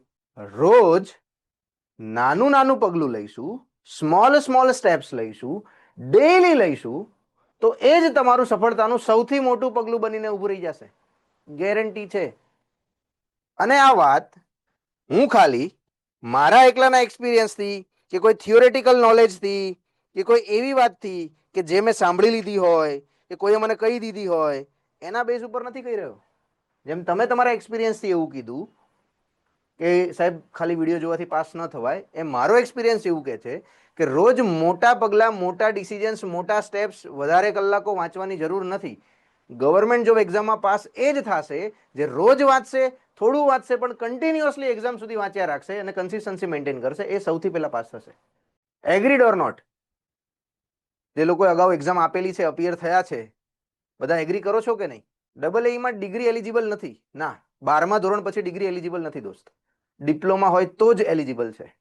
ધેટ મીન્સ કે તમે કોઈ એક્ઝામને અત્યારે ડિસાઈડ કરી ક્રેક કરવા માટે, મેં એવું નક્કી કર્યું કે હું એક્ઝામની પ્રિપરેશન કરીશ તો પેપર ડિલે થયું, ડેટ આવી ના આવી, આમ થઈ ગયું, તેમ થઈ ગયું, જ્યાં સુધી પેપર ના લેવાય ત્યાં સુધી એ જ એક્ઝામને કન્ટિન્યુઅસલી એ જ સિલેબસને રિપીટેટિવ મોડમાં વાંચ્યા જ કરવાનું છે, ઘૂંટ્યા જ કરવાનું છે, રિવાઇઝ કરીને એમસીક્યુ વાંચ્યા કરો, ભણ્યા રાખો, ભણ્યા રાખો, ભણ્યા રાખો, પાસ થઈ જશે. આપણે શું થાય છે, મેક્સિમમ લોકો શું ભૂલ કરે છે, તમારામાંથી ઘણા લોકોએ પણ આ ભૂલ કરી હશે, સ્વિચ ઓન કરી હતી. સીસી ની જોડે આ કરું કે ના કરું? યા તો સીસી કરો, યા તો આ કરો, જ્યાં કરો ત્યાં 100% કરો. સીસી કરતા કરતા આ કરવું હોય તો સીસી કોમ્પ્રોમાઇઝ ન થાય એ રીતે કરો, અને આ કરતા કરતા સીસી કરવું હોય તો અહીંયા કોમ્પ્રોમાઇઝ ના જ થવું જોઈએ 1% તો સીસી પેરેલલ એડ કરો, અધરવાઇઝ ના કરો. ધેટ મીન્સ નોન-ટેક અને ટેક બેને મિક્સ કરશો તો બે બગડવાની શક્યતા સૌથી વધારે છે. એકની સાથે બીજું એડ કરો, સીસી કરતા જ હોય અને આ તમારે કરવું હોય તો સીસીમાં કાંઈ પણ કોમ્પ્રોમાઇઝ ન થાય એવી રીતે તમે જો આ એક્ઝામની તૈયારી કરી શકતા હોય તો વેલ એન્ડ ગુડ. આ એક્ઝામ ક્રેક કરવી છે, આને પ્રાયોરિટી આપવી છે, તો આને કોમ્પ્રોમાઇઝ ન થાય એવી રીતે સીસી ની તૈયારી કરવી હોય તો ગુડ. ડન? ચલો જઈએ આગળ. હવે કોમન મિસ્ટેક્સ જે મોટા ભાગના લોકો કરતા હોય છે, કોમન, લગભગ બધે જોવા મળે. શું? તો પાર્ટ એને હળવાશથી લઈ લીધું, 40% ક્વોલિફાઈંગ છે, ભૂલતા નથી, પાર્ટ થઈ જશે, કરી લઈશું, મેથ્સ રીઝનિંગ જ છે, આવડે જ છે, ઓવર કોન્ફિડન્સમાં જતા રહે, પ્રોબ્લેમ થાય. માત્ર રીડિંગ, એમસીક્યુની પ્રેક્ટિસ નહીં. આ તો મોટા ભાગના કરેલું હશે, જે લોકોએ પેપર આપ્યું હશે એ લોકો કરો. આ ભૂલ છે કે નહીં તમારી? કોણે આ ભૂલ કરેલી છે અગાઉ? મી લખશે ચેટમાં. મોટા ભાગના 99% કેન્ડિડેટનું ફેલ થવાનું રીઝન આ જ છે, ખાલી વાંચે છે, એમસીક્યુ પ્રેક્ટિસ નથી કરતા, ટેસ્ટ સિરીઝ નથી આપતા, ટેસ્ટ એટેમ્પ નથી કરતા, ડરે છે. આ મોટા ભાગના લોકો કરે છે. રિવિઝન વગર નવા ટોપિક્સ પાછળ દોડવું, આ બી મોટા ભાગના લોકો કરે છે. કરેલું જ હશે. તમે રિવિઝન નહીં કર્યું, સરખી રીતે ટોપિક ક્લિયર નહીં કર્યો, સિલેબસ પતાવવાના ચક્કરમાં બધું આય કરી લો, પેલું કરી લો, ઓલું કરી લો, આમ કરી લો. મારો ફ્રેન્ડ છે એને 4 સબ્જેક્ટ પતી ગયા, મારે તો 2 જ પત્યા છે, તો મારે હવે ફટાફટ વાંચવું પડશે. પણ જે કર્યું છે એનું રિવિઝન નથી થતું, એ યાદ બી નથી, નવો સબ્જેક્ટ કરીએ છીએ, જૂનું પાછું ભૂલાઈ જાય છે. મોટા ભાગના સ્ટુડન્ટ્સને આ પ્રોબ્લેમ આવે છે. નેગેટિવ માર્કિંગ અવગણીને અંધાધૂંધ ગેસિંગ. 210 માર્કનું પેપર છે, 200 સિલેક્ટ કરીને આવી જાય, 200 એટેમ્પ્ટ કરીને આવી જાય, જોરદાર પેપર એટેમ્પ્ટ. તમને ખબર છે મારે 140, આ પેપર જોઈને ખબર પડી જાય સહેલું છે કે અઘરું. તમને ખબર પડી ગઈ અઘરું પેપર છે. 140 બી મોર દેન સફિશિયન્ટ છે. 160 એટેમ્પ્ટ કરો, એમાંથી 140 માર્ક આવવા જ જોઈએ. બસ ખતમ, પાસ થઈ ગયા. તમને લાગે સહેલું પેપર છે તો 180 એટેમ્પ્ટ કરો, એમાંથી 160 આવવા જોઈએ, ખતમ, વાત પૂરી થઈ ગઈ, પાસ થઈ ગયા. પણ જો 200 એટેમ્પ્ટ કરવાના છે, વધારે એટેમ્પ્ટ કરું તો સારા માર્ક્સ આવે, આ થોટ પ્રોસેસ હશે તો કોમ્પિટિટિવ એક્ઝામ એ કોઈ પાસ નહીં થાય. નહીં ટેકનિકલ નહીં થાય, નહીં નોન ટેકનિકલ નહીં થાય. અહીંયા 90% કરતા વધારે એક્યુરેસી હોય ને એ જ સ્ટુડન્ટ પાસ થાય છે. 90% કરતા વધારે એક્યુરેસી જોઈએ તમારી. આટલી એક્યુરેસી કેવી રીતે આવે? MCQ practice. આનું સોલ્યુશન શું? પ્રેક્ટિસ. ખાલી નોટ વાંચવાની નથી, ખાલી નોટ્સ લખીને બનાવવાની નથી, ખાલી વાંચવા જ કરવાનું નથી.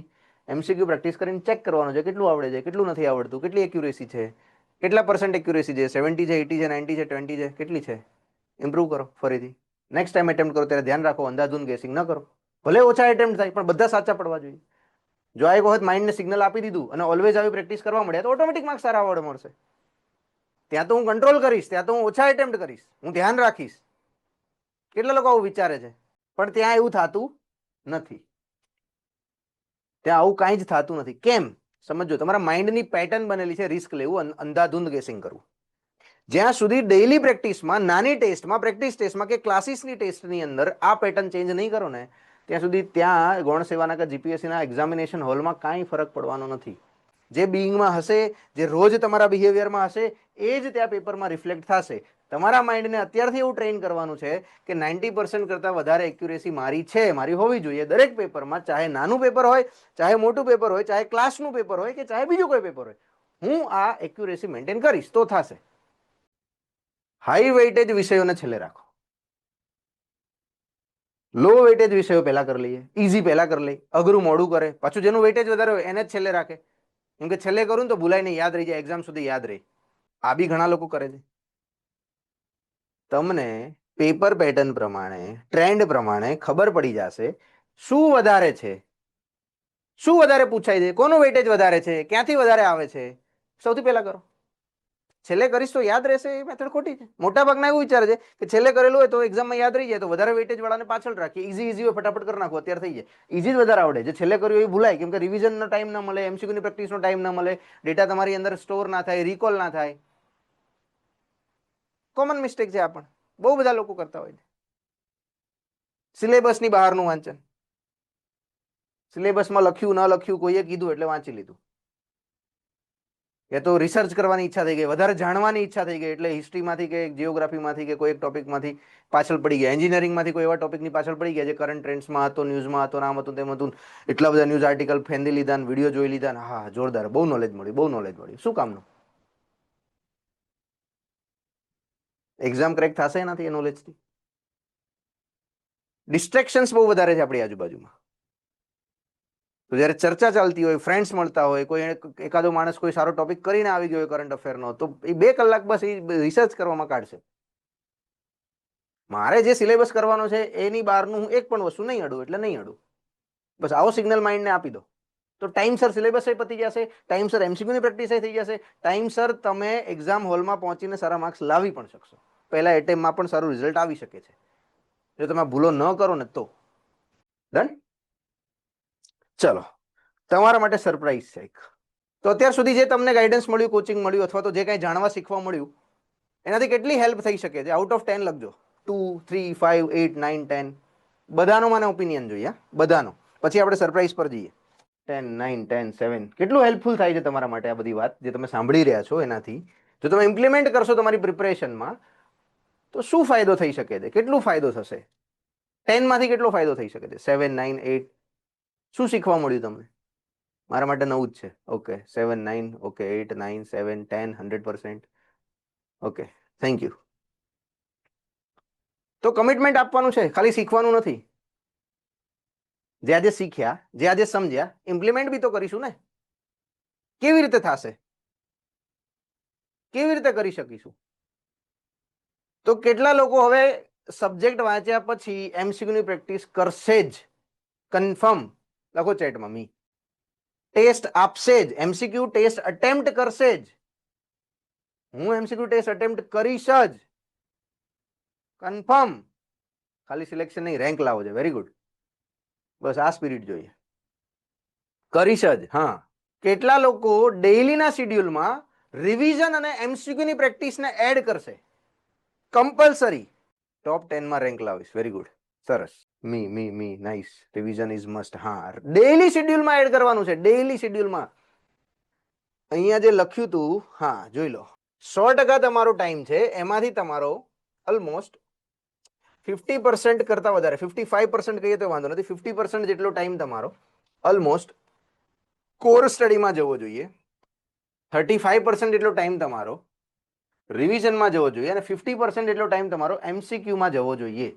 આ કરી લેશો તો તમે અડધી લડાઈ જીતી ગયા. જો શેડ્યુલ સેટ કરી લીધું ને, રોજનું પગલું નાનું પગલું વાળી વાત છે ને, શેડ્યુલની વાત છે. જો આ કરી લીધું એક વખત, પછી કન્ટેન્ટ જે છે એના ઉપર કામ કરવાનું છે. એના માટે હું છું. મને તમારી સાઈડથી એવું કમિટમેન્ટ જોઈએ છે કે હું આવી રીતે મારું શેડ્યુલ બનાવીશ. સેકન્ડ કમિટમેન્ટ મને જોઈએ છે, કેટલા કલાકનું આપશો આજે? ચલો 4 કલાકનું, 6 કલાકનું, 8 કલાકનું, 10 કલાકનું. જો વડા એ રીતે આપે અને જે ફૂલ ટાઈમ કરે છે એ લોકો એ રીતે આપે. કેટલા કલાકનું? 4 નું, 7 નું, 4 નું, 4 to 5, 3 hours. Very good.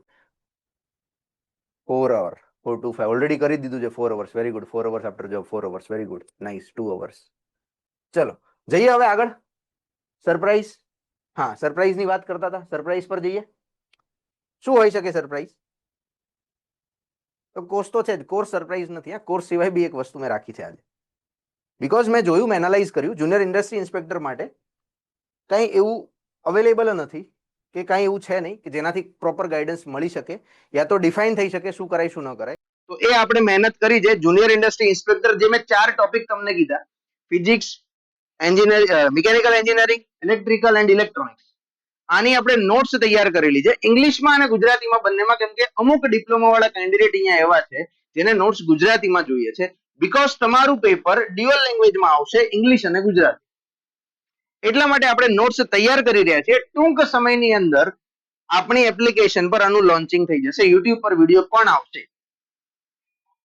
10 દિવસ તમે રાહ જુઓ. જો સિલેબસ આવી જાય તો એ પ્રમાણે પ્લાન કરીશું. સિલેબસ નહીં આવે તો આ 4 સબ્જેક્ટની નોટ્સ તો આપણે પબ્લિશ કરી જ રહ્યા છીએ, ત્યાંથી વાંચવાની શરૂઆત કરી શકાશે.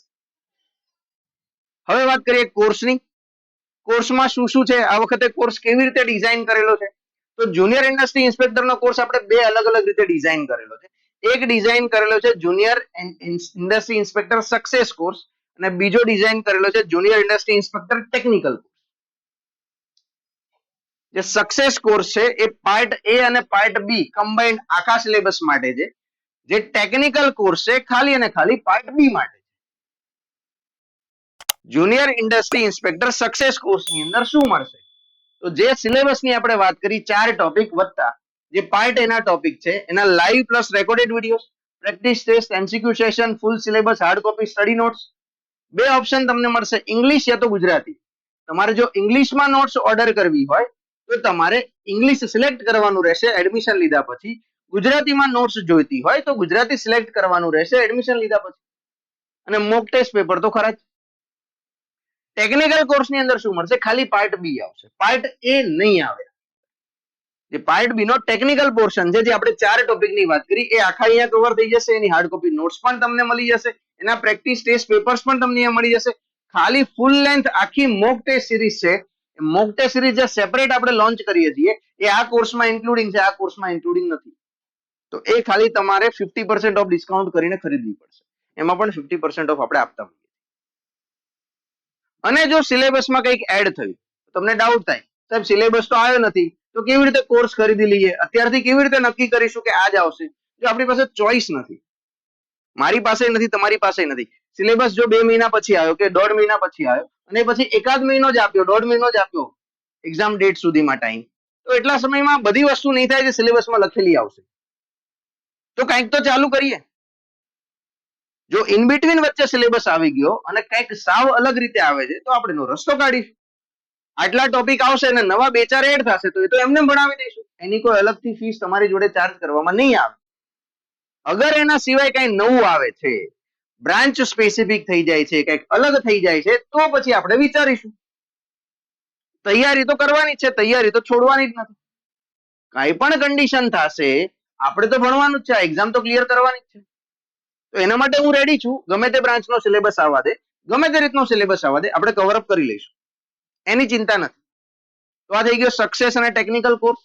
બીજો એક કોર્સ આપણે બનાવેલો છે ફાઉન્ડેશન કોર્સ, કે જેમનું ટેકનિકલ ક્લિયર છે, અગાઉ જુનિયર ઇન્સ્પેક્ટરની એક્ઝામ આપેલી હોય, તૈયારી કરી હોય, ડેપ્થમાં ટેકનિકલ ભણેલા હોય, પાર્ટ એ માં તકલીફ હોય, પાર્ટ બી આવડતું હોય, તો એમના માટે બી એક કોર્સ બનાવેલો છે, ખાલી પાર્ટ એ માટેનો કોર્સ, લાઈવ પ્લસ રેકોર્ડેડ, જેમાં પણ hard copy notes, maths, reasoning, બંધારણ, ગુજરાતી અને અંગ્રેજી કોમ્પ્રિહેન્શન આટલા ટોપિક આવી જશે, સાથે પ્રેક્ટિસ ટેસ્ટ પેપર્સ પણ આવી જશે. આ કોર્સ પણ આપણી એપ્લિકેશન ઉપર મુકાઈ ગયો છે. ટીમની અંદર વાત કરીએ, જુનિયર ઇન્ડસ્ટ્રી ઇન્સ્પેક્ટરની અંદર હું પોતે લીડ મેન્ટર તરીકે તમારું ગાઈડન્સ આપીશ, હું પણ ભણાવીશ તમને. શ્યામ સર છે, જીગર સર છે, મિકેનિકલ માટે સપોર્ટમાં નિર્મલ સર છે, ઇલેક્ટ્રિકલ માટે અભિષેક સર છે, ઇલેક્ટ્રોનિક્સ એન્ડ ઇલેક્ટ્રિકલ માટે. તો આપણા જે અત્યાર સુધીના ટોપિક ટેકનિકલના છે એ બધા જ અહીંયા જે ટીમ અવેલેબલ છે એ ઓલરેડી વર્ષોથી ભણાવે છે, અને આ લેવલની એક્ઝામમાં કેવી રીતના એમસીક્યુ આવશે, કેવી રીતનું કન્ટેન્ટ લેવું, એમને ખબર જ છે. એવું શક્ય જ નથી કે આપણે જે ભણીશું, આપણે જે કન્ટેન્ટ તૈયાર કરીશું, એની બહાર ગૌણ સેવા કોઈ ક્વેશ્ચન ફ્રેમ કરે અથવા બનાવે પેપરની. મેજોરિટી ઓફ ધ કેસમાં ગૌણ સેવાના પેપરમાં એવું બનતું હોય છે કે 90% કરતા વધારે ટેકનિકલના એમસીક્યુ આપણે ભણ્યા હોઈએ, પ્રેક્ટિસ કરી હોય, ટેસ્ટ આપી હોય, ક્વેશ્ચન બેંક સોલ્વ કરી હોય કે એમસીક્યુ સેશન્સ કરેલા હોય, એની આજુબાજુના જ એમસીક્યુ આવતા હોય છે. ટેકનિકલમાં તો આ અચીવ કરવું ખૂબ ઇઝી છે, અને આપણે ઈચ એન્ડ એવરી પેપરમાં આ અચીવ કરી શકીએ છીએ, પણ કન્ટેન્ટ એવી રીતે તમારે તૈયાર કરવું પડશે. અહીંથી જેટલું પણ કહેવામાં આવે, જેટલું પણ કરાવવામાં આવે, જેટલું કન્ટેન્ટ તમને આપવામાં આવે, બધું જ કરવાનું છે. પૂછવાનું નહીં, સાહેબ આ જરૂરી છે હું કરું કે સ્કીપ કરું? નહીં, સ્કીપ નહીં કરી જ લેવાનું. એટલું કન્ટેન્ટ તો આપણે કવર અપ કરીશું તો આપણો આખો સિલેબસ આરામથી કવર અપ થઈ જશે. ટેકનિકલના લાઈવ ક્લાસ છે 30 જૂનથી શરૂ થશે, સાંજે 7 વાગે આપણા લાઈવ ક્લાસ ચાલુ થશે. મિકેનિકલ એન્જિનિયરિંગ ટોપિક આપણે શરૂ કરી રહ્યા છીએ સંકલ્પ એજ્યુકેશન એપ ઉપર, જેની લિંક તમને મળી જશે. શરૂઆતના 5 સેશન છે એ ફ્રી થશે, શરૂઆતના 5 સેશન ફ્રી થશે, અને પછીના જે સેશન છે એ તમે રેકોર્ડિંગમાં જોઈ શકશો. આના લાઈવ ક્લાસની લિંક રેગ્યુલરલી આપણી ટેલિગ્રામ ચેનલમાં આવશે. ટેલિગ્રામ ચેનલની લિંક તમને આ વિડીયોના નીચે ડિસ્ક્રિપ્શનમાં મળી જશે, ત્યાંથી તમારે લઈ લેવી. લાઈવ ક્લાસ એપ ઉપર થશે, ફ્રીમાં એટેન્ડ કરી શકશો, પણ થશે એપ ઉપર. જે નોન ટેકનિકલ પાર્ટ એ ના સેશન છે ને ઓલરેડી શરૂ થઈ ગયા છે, તમારામાંથી ઘણા બધા લોકોએ જોઈ પણ લીધું હશે. પાર્ટ એ નું એનાલિસિસ, નવો જે સિલેબસ આવ્યો એનું એનાલિસિસ, અને મેથ્સના ઘણા બધા વિડીયો ઓલરેડી આપણે 7 થી 8 વિડીયો યુટ્યુબ ઉપર કરી ચૂક્યા છીએ. એની લિંક તમને સંકલ્પ એજ્યુકેશનની યુટ્યુબ ચેનલ પર મળી જશે. વિડીયોને નીચે તમારી ચેનલનું બટન હશે, ત્યાં જઈને તમે આ વિડીયો જોઈ શકશો. લાઈવ ટેબની અંદર આ બધા વિડીયો રિસેન્ટલી લાઈવ સ્ટ્રીમ થયેલા છે.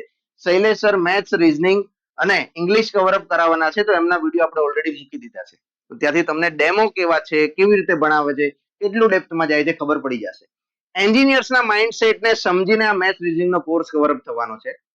બીકોઝ એન્જિનિયરનો માઇન્ડસેટ એનું લેવલ અને નોર્મલ પીપલનું માઇન્ડસેટ એનું લેવલ થોડું અલગ હોય છે.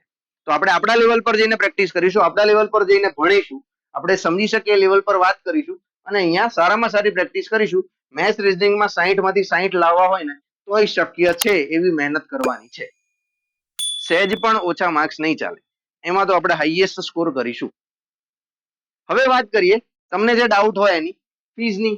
શું હશે સાહેબ ફીસ, કેવી રીતે અહીંયા ફીસ ભરવાની હશે, પેમેન્ટ કેટલું આપવાનું રહેશે? તો સૌથી પહેલા ફાઉન્ડેશન કોર્સની વાત કરું તો ફાઉન્ડેશન કોર્સ 2 વેલિડિટીમાં લોન્ચ કર્યો છે. એક છે 6 મંથ્સ વેલિડિટી અને બીજું છે 1 યર વેલિડિટી. જો તમારે 6 મંથ્સ વેલિડિટી માટે કોર્સ ખરીદવો હોય તો 3500 તમારે પેમેન્ટ કરવાનું રહેશે. 1 યર માટે કરવાનું હોય તો 5500 કરવાનું રહેશે. જો તમારે વિધાઉટ નોટ્સ ખરીદવું હશે તો 500 રૂપિયાનું ડિસ્કાઉન્ટ થઈ જશે બંનેમાં. અને નો નોટ કરીને એક કૂપન કોડ આપણી એપ્લિકેશનમાં તમને આ કોર્સમાં દેખાશે. નો નોટ કરીને જે કૂપન કોડ છે અપ્લાય કરી દેશો એટલે ડિસ્કાઉન્ટ થઈ જશે. વિધાઉટ નોટ્સ તમે ત્યાંથી ઓર્ડર કરી શકશો.